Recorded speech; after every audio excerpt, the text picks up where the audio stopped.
राम मंदिर में घोटाला करते बैठो, अरे राम मंदिर का चंदा खाते हो, अरे चंदा चोरो बैठो, चंदा चोरो बैठो, चंदा चोरो बैठो, बैठो चंदा चोरो, चंदा चोरो बैठ जाओ, चंदा चोर हो तुम लोग चंदा चोर हो, चंदा चोर हो तुम लोग, चंदा चोर हो, चंदा चोर हो।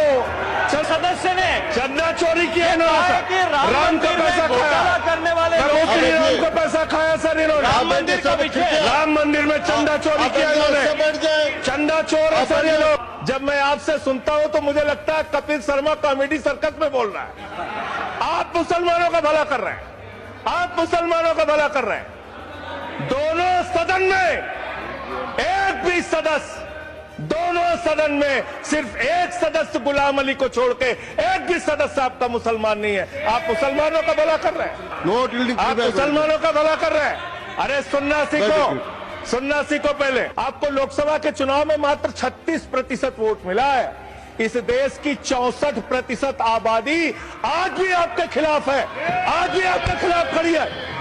किसी का करने में मत रहिए, बड़ी बड़ी सत्ता उखड़ गई और चली गई।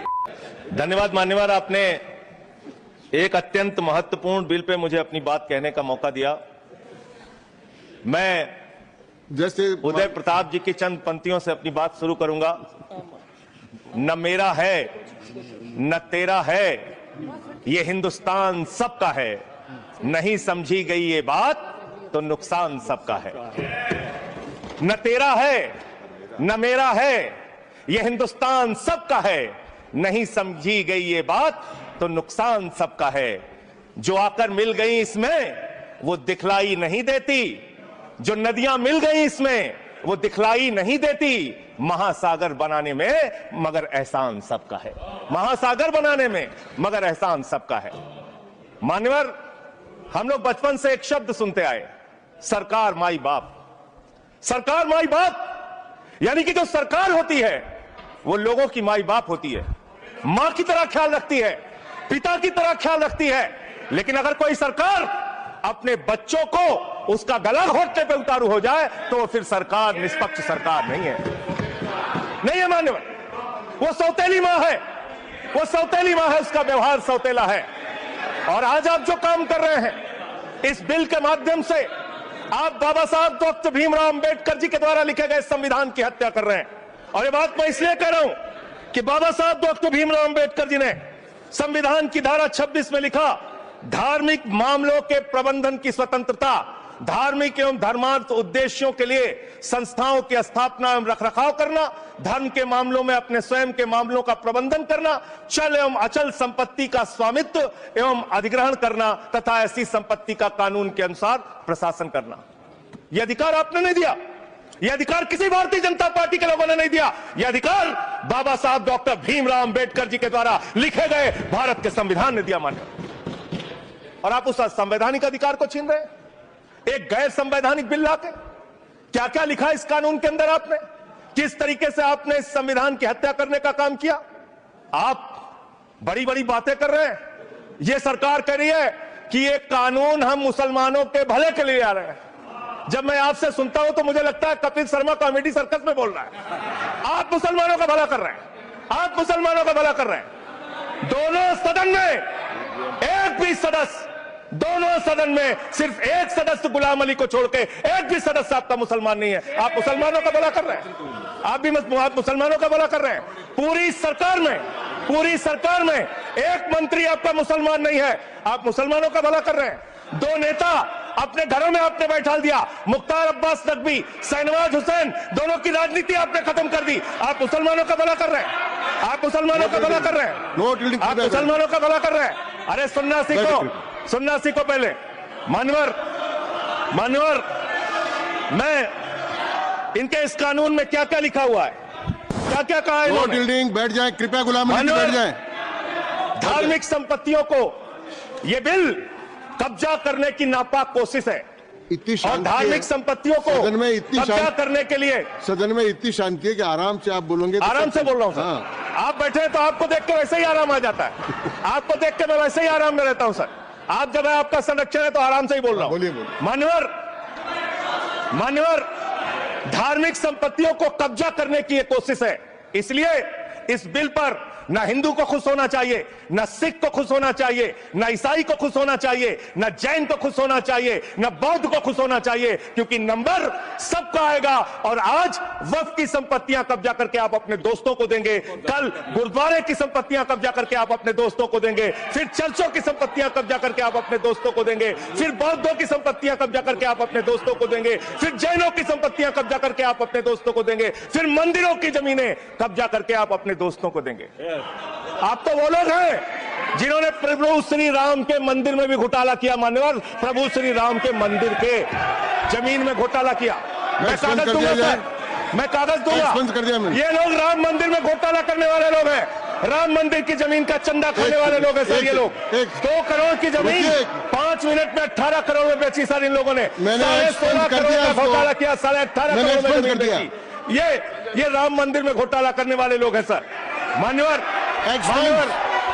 अरे प्रभु श्री राम के नाम का पैसा खाते हो तुम लोग। अरे बैठ जाओ, राम मंदिर का पैसा खाते हो। अरे राम मंदिर में घोटाला करते बैठो। अरे राम मंदिर का चंदा खाते हो। अरे चंदा चोरो बैठो, चंदा चोरो बैठो, चंदा चोरो बैठो, बैठो चंदा चोरो, चंदा चोरो बैठ जाओ।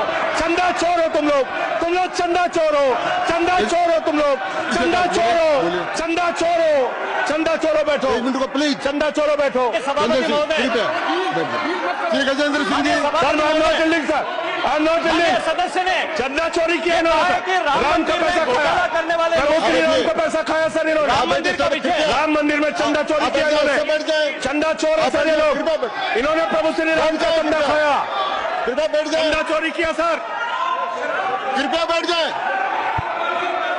राम मंदिर के संबंध में सर राम मंदिर के संबंध में कहे गए सभी शब्दों को मैं कार्रवाई से निकाल रहा हूं, कार्रवाई से निकाल दिए। 2 करोड़ की जमीन 18.5 करोड़ में खरीदी इन लोगों ने। 2 करोड़ की जमीन अयोध्या में 18.5 करोड़ में खरीदी। मान्यवर, कृपया मेरा टाइम बताया जा सर।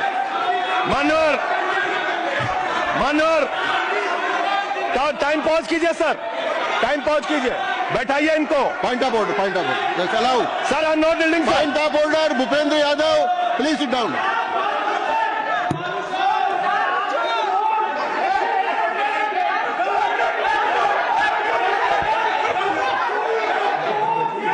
भाई पॉइंट ऑफ ऑर्डर मैंने दिया, आप जाइए स्थान पर, कृपया अपने स्थान पर जाएं।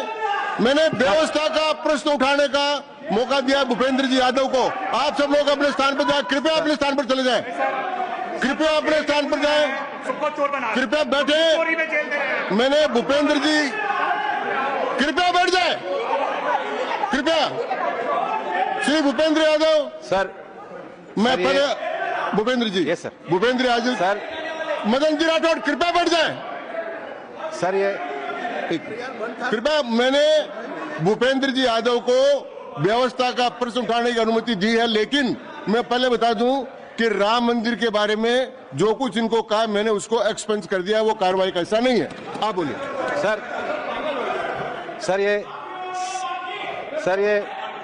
ये सदन का उच्च सदन है। रूल में बता देता हूं, रूल 238 और 240। आप 238 और 240, 238 and 240, you read it sir. There are sir 2 rules हैं, 238, 240। मेरे को बुक की जरूरत नहीं है। हाउ टू स्पीक, ये 238 है सर। 240 बड़ा इंपॉर्टेंट है जी सर। कोई भी सदस्य अगर इररिलेवेंट बोलता है, अगर तो ये चेयर की पावर है कि उस सदस्य को रोक सकते हैं। जो विषय डिबेट से जुड़ा हुआ नहीं है, जो विषय सदन से जुड़ा हुआ नहीं है, इररिलेवेंट विषय को आपको रोकने का अधिकार है। जो सदस्य संजय सिंह जी बोल रहे थे वो इररिलेवेंट है। तीसरा एक और विषय सर, 238 में बोलने के बाद जो असंसदीय शब्द है, किसी भी पार्टी के बारे में, किसी के बारे में जो असंसदीय शब्द है वो बोले गए हैं, तो उसकी भर्त्सना भी हाउस पूरी तरीके से करता है।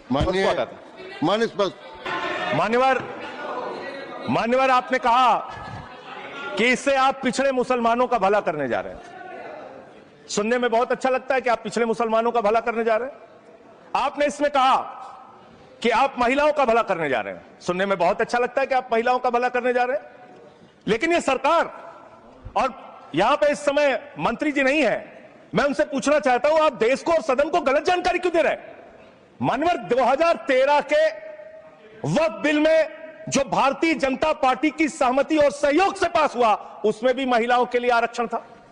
मना कर दीजिए कि नहीं था?